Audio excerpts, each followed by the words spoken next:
What's going on, guys? My name is Renegade. Today we're here for Overwatch Q&A episode 2. Now, the last episode of this was released a long time ago.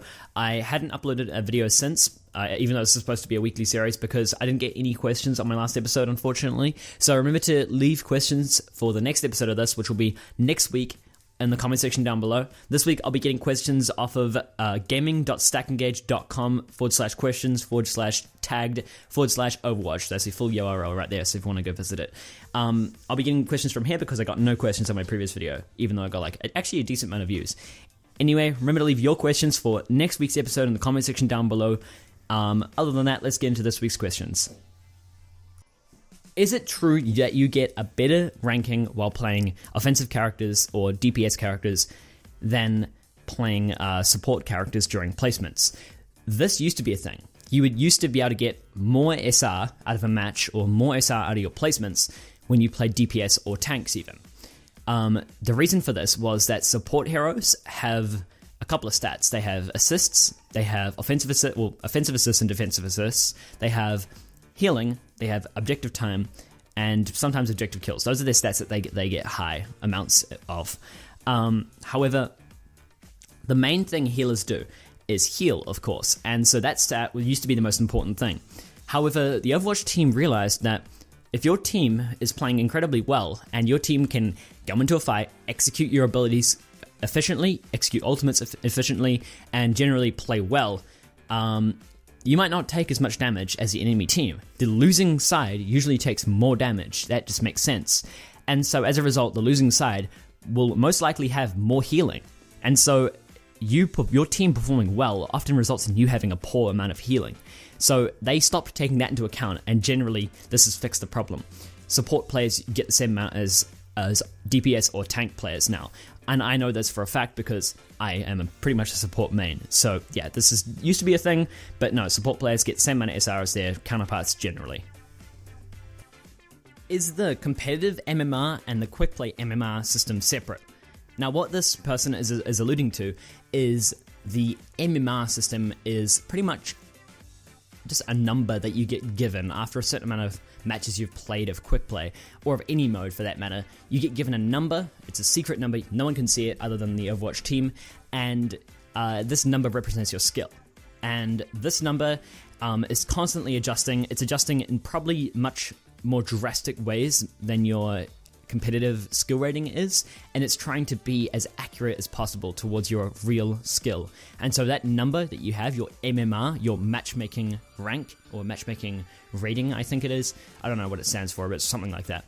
And that number represents you as a player. It's your skill rating. It's not your skill rating, well, it kind of is. It's your true skill rating. Now, that number is gained from quick play, it's gained from competitive mode, it's gained from all aspects of Overwatch. Probably not arcade and within there, but it would still take into consideration your MMR when getting you into an arcade mode. I don't think your MMR would adjust within arcade, but I think it would still take it into consideration. Overwatch is going to try and put you in the most balanced matches possible, most even matches possible. So your MMR is your number that does that.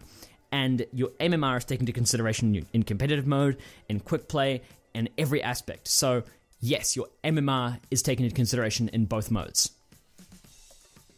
The enemy team focuses on me, and my team doesn't help me when I play support. How do I deal with it? Well, this is a really interesting issue with Mercy in particular. This player is alluding to Mercy, I believe. They've mentioned Mercy in the comments, but Mercy in particular is the most defenseless character in the entire game. She can shift to other players, she can do what she wants, but she can evade quite well, and her automatic health regen, her self-health regeneration is quite powerful now, but Mercy is considered off-meta for a reason. She's not bad, she can have her use, but her main appeal over Ana is, one, ease of use. She's very easy to play to get value out of at least. Ana, you have to actually aim to heal people, so that's an issue for some. But her other main value is her resurrection. Resurrection isn't necessarily very good if you're only resurrecting like 2 or 3 players at once. Even like 3 players is still not enough to, if if you're resurrecting 3 players, you've still only got 4 players on your team if the other 2 are dead.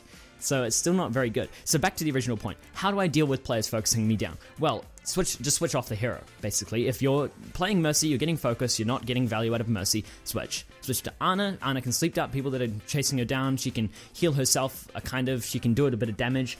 Zenyatta is another one. Zenyatta is huge. He can deal...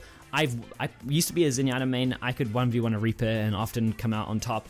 You just need to make sure you're aiming quite well. So if you've got good aim, if you know you've got good aim, or you know you've got decent aim, play Zenyatta, or finally play Lucio, or switch off healer. If you're getting focused down as Mercy and you're not able to do your job and your team isn't helping you, then fuck it. What's the point in playing Mercy if you're not doing anything? Fucking play Soldier, play Junkrat, play McCree, play whatever you fucking want. Play anything that will get value more than your Mercy pick will. Lucio is a good one though, because Lucio can speed boost away, he can boot people away. If you've got a Reinhardt charging into you, or a Reinhardt coming at you, or a Roadhog or whatever, boop is so effective just to crucially put that person off their game for a second or whatever. So you need to think of a pick that'll make sense in that situation. So I believe this person was talking about Winston and D.Va specifically. So switch to Reaper to counter the Winston, or if it's D.Va, just switch to Zarya. Zarya will pretty much deal with both of those pretty effectively. You can bubble yourself to deal with the Winston and chase him down, kind of kill him maybe, and the D.Va is countered by Zarya. So just switch to hero pretty much. Getting focused, not getting value, just switch to hero. Fight or flight? This is a simple question, and it's got a very complex answer. The person was alluding to a situation where there's a team fight, my whole team gets killed, and I manage to escape with low life. Should I go in and try and get a kill, or / annoy them, or should I back up, try and get some heals, and wait for my team? Well, to me, that's a very obvious question, but really, it's not so much an obvious question. If this is assault map, so you're playing Hanamura on defense, your team loses the fight, and you're the last one alive. You're playing, say, Soldier 76, McCree, Roadhog, D.Va. You're not playing a healer, pretty much. Your best option, if you're low on health and your team is dead, you, of course, want to back away. But if your team have, fully been wiped, your team is gone, you're going to want to die with them. Die with them, get some ult charge, and then respawn with your team. If your team has been dead for about 10 seconds, I'd say more than 10 seconds, fucking back off, try and get some health, get back to point B. But if your team has died and it's been within 3 or 4 seconds, or under 10 seconds, die with them. Respawn with them, group up with them. It's easier to group up with your team if you've died with them, you've regened your health already from the death, of course. Best thing to do is stay with your team. If you're away from your team, unless you're a flanker hero like Genji or Tracer, you generally want to be with your team. Even as Tracer or Genji, you want to engage at the same time your team does, or engage in a position where your team can capitalize off the way you engaged. Always be thinking about how you can cooperate with your team and how you can make your plays work with your team. So if you run in and die 15 seconds after your teammates have died, your teammates have to wait 15 seconds for you to respawn. If it's 3 seconds or whatever, maybe your death is a quicker way to group up with your teammates than to, run all the way back from where you are. It's better to die and guaranteed to group up with your team rather than to risk running back. Oh shit, I got picked off. Fuck, now my team has to start the next fight with 5 people.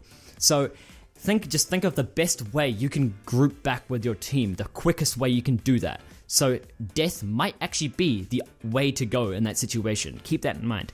That was the last question for the video, guys. I didn't plan to do this few questions, but I don't know, I answered all these ones quite in depth. I don't have to be as serious or as competitive orientated each time. Leave your questions in the comment section down below. It can be anything from how long have you been playing Overwatch, what was your skill rating in this season, what do you think about this hero versus this hero, whatever. Any question like that, leave that in the comment section down below, and I'll see you guys in the next video. Peace.